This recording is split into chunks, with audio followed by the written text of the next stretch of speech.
Chapter 22. General Zhao. I frowned. What are you trying to say? Zhao Kongqing smiled faintly, calmly pulling a cigarette from his pocket. Mind if I smoke? I do mind. Zhao Kongqing. With a sigh, Zhao Kongqing put the cigarette back, leaned against his chair, and a hint of nostalgia appeared in his eyes. When I was young, I was just like you. Honestly, this intro sounds a bit cliché. It's fine.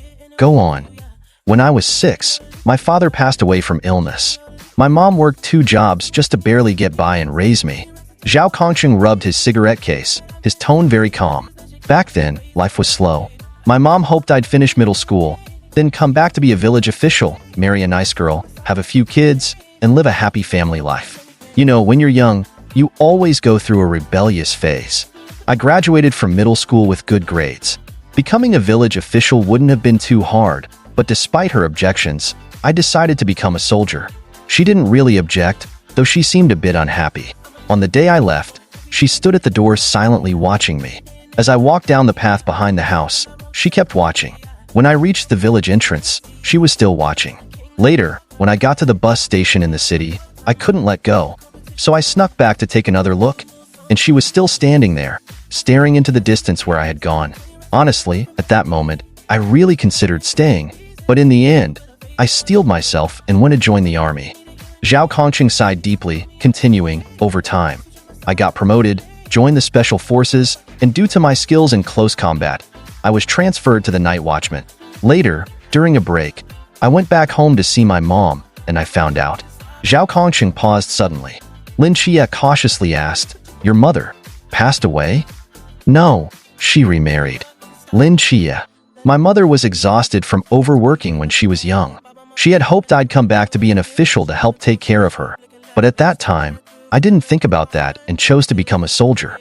Eventually, she couldn't manage alone and remarried. At least so someone could take care of her when she got older. Unfortunately, by then I was already with the night watchman and couldn't stay with her long term. To be honest, when I heard she was getting married, I felt a sense of relief. Lin Xie pondered for a moment.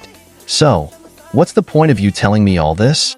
Zhao Kongqing slowly stood up, looking directly into Lin Xie's eyes.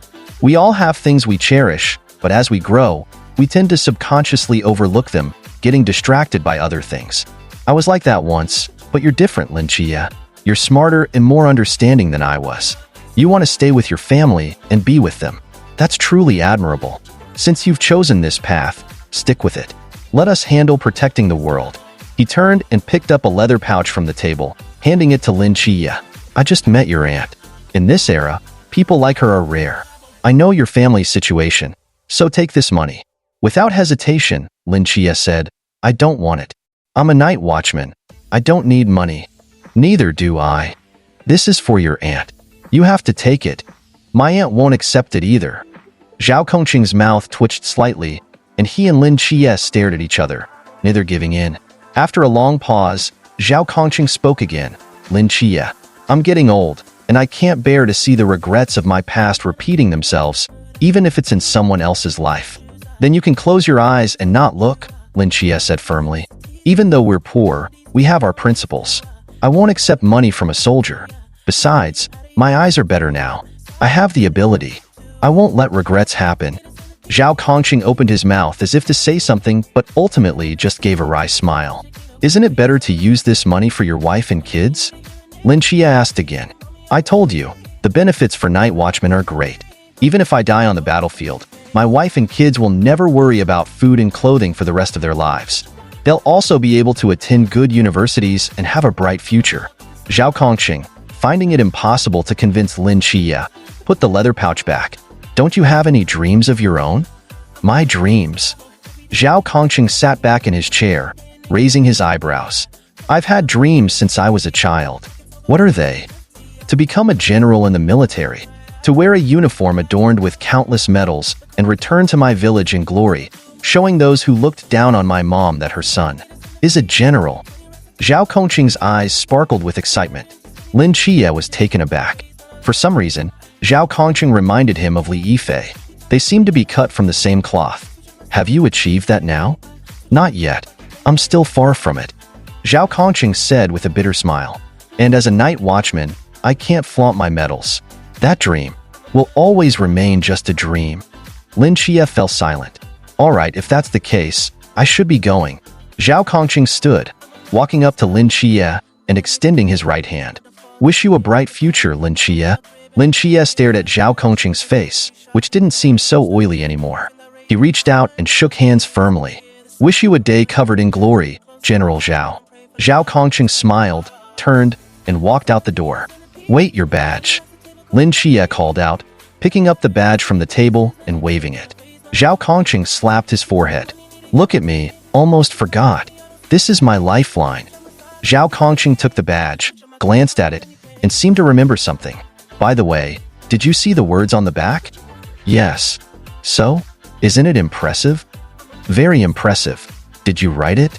No. It's the oath we took when we joined the Night Watchman. Zhao Kongqing tossed the badge in the air and caught it smoothly, pocketing it. But, I really like it. Hold on. What now? It's raining heavily outside. Take an umbrella? Thanks. I'm keeping this umbrella. Just take it. Consider it. A reward for protecting the earth. Interesting. All right, I'm really going now. Goodbye. Zhao Kongqing, holding the black umbrella, opened the door and walked out, while Lin Chia stood by the window, silently watching him leave.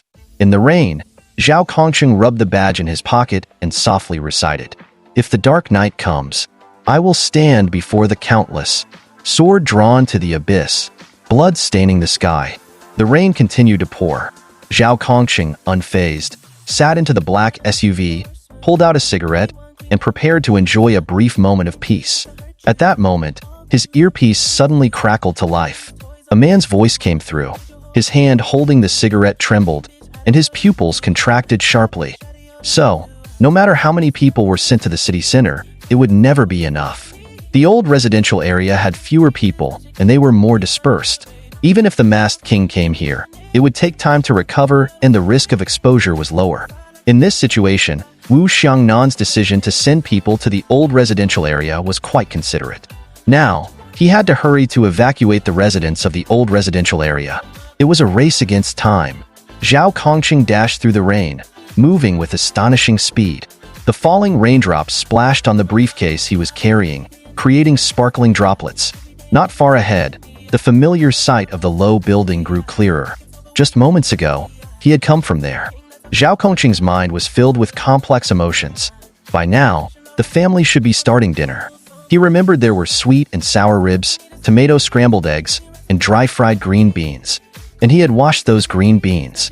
Damn it, just moments ago he had been showing off to that kid about taking on the world's burdens, and now he had to go knock on doors to evacuate them. It's going to look so embarrassing. But now wasn't the time to worry about face.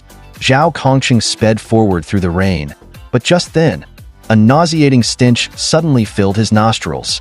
His pupils contracted sharply as he came to a sudden halt. The sound of the rain roared in Zhao Kongqing's mind. He cautiously and slowly turned his head, his eyes wide, afraid to miss any detail. His gaze landed on a nearby manhole cover. The stench grew stronger. Zhao Kongqing tightened his grip on the briefcase handle, took a deep breath, and bent down to place the briefcase on the ground. He knew exactly what this stench signified.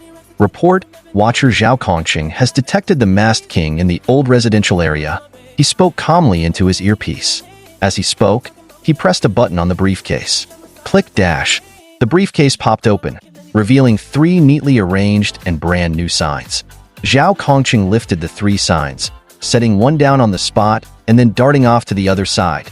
Almost as soon as Zhao Kongqing finished speaking, Wu Xiangnan's voice came through the earpiece. Received. I've ordered all night watchmen to move to the old residential area. Redding and her team will be there in 10 minutes at most. 10 minutes. Old Zhao, set up the Void Realm.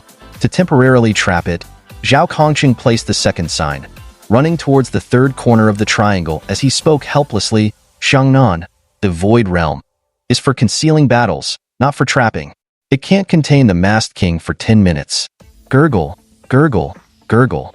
Rainwater flowed into the manhole cover, but suddenly, the entire cover began to shake violently, as if the water inside were boiling, surging out uncontrollably. Regardless, don't engage the masked king directly. Wu Xiangnan's voice became urgent. Old Zhao, the old residential area is vast. Even if the masked king emerges, it won't cause significant damage immediately. In these 10 minutes, even if it kills a few people, it won't regain too much strength. The casualties caused by the unknown are happening every moment. We night watchmen are not gods and can't prevent all deaths. But losing a core team member to a severely injured masked king would be an absolute disaster. Old Zhao, can you hear me? Boom dash. The manhole cover was blasted into the air like a projectile. From the dark, gaping sewer, a monstrous arm shot out, followed by a creature several times larger than the original masked king leaping out. Zhao Kongqing calmly watched the scene. He slowly placed the last sign on the ground, biting his fingertip to draw a line of fresh blood on the sign. Xiangnan, do you remember the oath you made? Zhao Kongqing looked at the masked king, crouching slightly, his peripheral vision catching sight of the small residential building not far away. If the dark night comes, I will stand before countless people. This time, I don't have countless people behind me, but behind me is that child's entire world. His hands suddenly clasped together.